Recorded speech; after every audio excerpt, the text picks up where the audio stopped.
Happy St. Patrick's Day.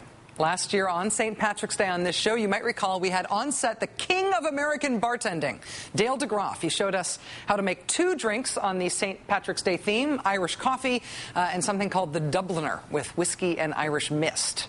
Our studios here are about a block from St. Patrick's Cathedral in New York City, and through the windows of our offices today, all of us who work on the show were keenly aware of what a glorious spring day today was to be out and about in the streets of New York celebrating the snakelessness of Ireland.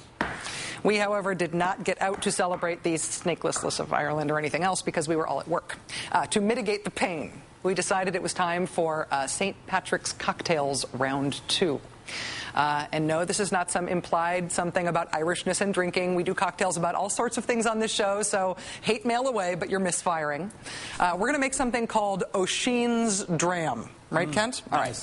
Oisin's is spelled O-I-S-I-N. Oisin is a legendary figure. Legend has it that his dad was a warrior poet and his mom was a woman trapped in the body of a deer. Oisin's Dram is a drink created by a bartender named Greg Best at the Holman and Finch Public House in Atlanta. The recipe was published in this year's Food and Wine Cocktails Guide, and it's great. All right, here's what you need. Irish whiskey. In this case, Greg recommends Jameson Gold. You also need tawny port, which is not the ruby kind, the tawny kind. And you need fresh orange juice, and you need Angostura bitters. The bitters, Angostura bitters, you probably have a dusty bottle of them on a shelf somewhere. If you don't, it's annoying. There's been a year-long disruption in production of bitters at the factory that makes them in Trinidad and Tobago. It had to do with a financial crisis. We called the company today. Their executive in charge of export sales assured us that Angostura is in full production. They've got a new U.S. distributor. They've shipped tons of bitters to the U.S. market since the beginning of this month, so everybody should stop freaking out and hoarding bitters so other people who don't have them hoarding in their basement can buy some too. Anyway, so here's how you make an Oisin's Dram. We're going to start with the orange juice. We're actually juicing it from an orange. I know, old school, but it makes it taste better. We need an ounce of orange juice.